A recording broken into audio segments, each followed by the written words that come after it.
കേരളത്തിൽ ഇപ്പം ഞാൻ ചോദിക്കട്ടെ, നിങ്ങൾക്കറിയാലോ കേരളത്തിൽ മദ്യത്തിൻ്റെ വില ഏറ്റവും ഉയർന്ന വിലയാണ്. ഏറ്റവും ഉയർന്ന വിലയായിട്ടും മദ്യം കഴിക്കുന്നില്ല ആളുകൾ.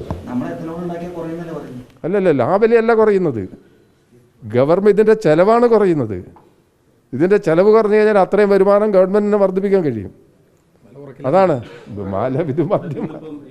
അത് നിങ്ങൾ മനസ്സിലാക്കട്ടെ. അങ്ങനെ ആരും ധരിച്ചിട്ടുണ്ടെങ്കിൽ ഇവിടെ വിദേശ മദ്യം അല്ലെങ്കിൽ മദ്യം ഉൽപ്പാദിപ്പിച്ച് കഴിഞ്ഞാൽ, ചിലവ് കുറച്ച് കഴിഞ്ഞാൽ അതെല്ലാം മദ്യത്തിൻ്റെ വില കുറയ്ക്കാനാണ് എന്ന്. മദ്യം കഴിക്കുന്നവരും മനുഷ്യൻ തന്നെയാണ്. അതും നമുക്കൊരു പരിഗണന വേണം. അവർ ഏതോ ഒക്കെ സന്ദർഭത്തിൽ ഏതോ സാഹചര്യത്തിൽ ഈ ലഹരിക്ക് അഡിക്റ്റ് ആയിട്ടുണ്ടാവും. അത് രോഗമായി കാണണം, അതിനെ ചികിത്സിച്ച് മാറ്റണം. ഈ ഒരു നിലപാടാണ് നമ്മൾ എടുത്തുകൊണ്ടിരിക്കുന്നത്. അതുകൊണ്ട് മദ്യം ഉൽപ്പാദിപ്പിക്കുന്നത് മദ്യത്തിൻ്റെ വില കുറയ്ക്കാനാണ് എന്ന നിലയിൽ കാണരുത്. ഇതിൻ്റെ സ്റ്റേറ്റിനുള്ള നഷ്ടം കുറയ്ക്കാനാണ്, സ്റ്റേറ്റിൻ്റെ അമിത ബാധ്യത. ഇപ്പോൾ എല്ലാം കർണാടക, ആന്ധ്ര തുടങ്ങിയ സംസ്ഥാനങ്ങളിൽ നിന്നാണ് കേരളത്തിന് ആവശ്യമായ മദ്യം വാങ്ങുന്നത്. അവർ വൻതോതിൽ തുകയല്ലേ ഇതിൻ്റെ ഭാഗമായിട്ട് അവർക്ക് കിട്ടുന്നത്. അത് കേരളത്തിന് ആ വരുമാനം കേരളത്തിലെത്തിക്കണം, കേരളത്തിലെ വരുമാനം ഉണ്ടാക്കണം. ഞാൻ മന്ത്രിയായിരിക്കുന്ന സമയത്ത് തന്നെ അതിൻ്റെ ശ്രമം നടത്തി നോക്കിയതാണ്, നടപ്പിലാക്കാൻ കഴിഞ്ഞില്ല. അപ്പോൾ അതുകൊണ്ട് ഈ കാര്യത്തിൽ ഇതാണ് നിലപാട് എന്നുള്ളത് നിങ്ങളെല്ലാവരും പരിഗണിക്കണം.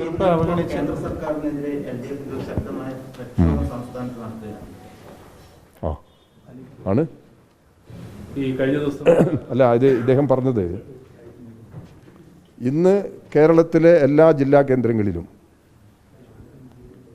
സമരങ്ങൾ നടക്കുന്നുണ്ട്, അസംബ്ലി മണ്ഡലം കേന്ദ്രങ്ങളിലും നടക്കുന്നുണ്ട്. പാലക്കാട് ജില്ലയിലെ എല്ലാ അസംബ്ലി കേന്ദ്രങ്ങളിലും സമരം നടക്കുന്നുണ്ട്. തിരുവനന്തപുരം ജില്ല കേന്ദ്രീകരിച്ച് തിരുവനന്തപുരത്തെ രാജ്ഭവൻ്റെ മുമ്പിലാണ് സമരം നടക്കുന്നത്. ഇത്തരമൊരു സമരത്തിന് ഇടതുപക്ഷ ജനാധിപത്യ മുന്നണിയെ പ്രേരിപ്പിച്ച ഘടകം കേന്ദ്ര ഗവൺമെൻറ്റിൻ്റെ കടുത്ത അവഗണനയാണ്. നിങ്ങളെല്ലാവരും ശ്രദ്ധിച്ചിട്ടുണ്ടാവും, നിങ്ങൾ പത്രപ്രവർത്തകരായതുകൊണ്ട് ശ്രദ്ധിച്ചിട്ടുണ്ടാവുന്നതാണ് കാണുന്നത്. കുറേ വർഷങ്ങളായി പാർലമെൻറ്റിൽ അവതരിപ്പിക്കുന്ന ബജറ്റിൽ തൊഴിലാളി എന്നൊരു പദം കാണാൻ കഴിയില്ല. നിങ്ങളെല്ലാ വിഭാഗത്തിൽപ്പെട്ടവരാണ്, തൊഴിൽ ചെയ്യുന്ന വിഭാഗത്തിൽപ്പെട്ടവരാണ്. ഒരു തൊഴിലാളി എന്ന പദം ബജറ്റിലില്ല. എന്താ നിലപാട്? ഈ രാജ്യത്ത് ഉൽപ്പാദനമുണ്ടാക്കുന്നവർ, നാടിനെ സമ്പന്നമാക്കുന്നവർ തൊഴിൽ ചെയ്യുന്ന വിഭാഗമല്ലേ? ആ വിഭാഗത്തെ ബജറ്റ് പരിഗണിക്കുന്നില്ല. ഇത്തവണത്തെ ബജറ്റിൻ്റെ മറ്റൊരു പ്രത്യേകത, കേരളം എന്നൊരു പദം ബജറ്റിലില്ല. BJP ഗവൺമെൻറ് ഭരിക്കുന്ന സംസ്ഥാനങ്ങളിൽ വാരിക്കോരി പദ്ധതി വീതം നൽകുന്നു, പുതിയ പദ്ധതികൾ പ്രഖ്യാപിക്കുന്നു. കേരളത്തിന് എയിംസ് ഇല്ല, കേരളത്തിന് കോച്ച് ഫാക്ടറി ഇല്ല.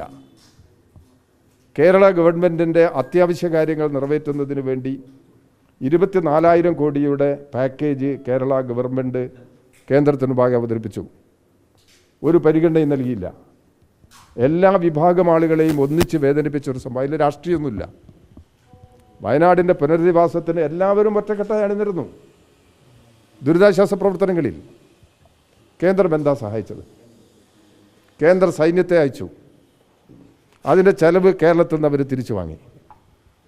കേന്ദ്രം ഹെലികോപ്റ്റർ അയച്ചു ഈ എയർലിഫ്റ്റ് ചെയ്യാൻ വേണ്ടി ഒറ്റപ്പെട്ടു പോയവരെ, അതിൻ്റെ ചെലവ് കേന്ദ്രം വാങ്ങിയെടുത്തു. അപ്പോൾ കേന്ദ്ര ഗവൺമെൻറ് കേരളത്തെ ഒരു തരത്തിലും സഹായിച്ചില്ല. കേരളം ഈ സാമ്പത്തിക പ്രതിസന്ധിൻ്റെ നടുവിലും 750 കോടി രൂപ അവിടെ പുനരധിവാസത്തിന് വേണ്ടി മാറ്റിവെച്ചു.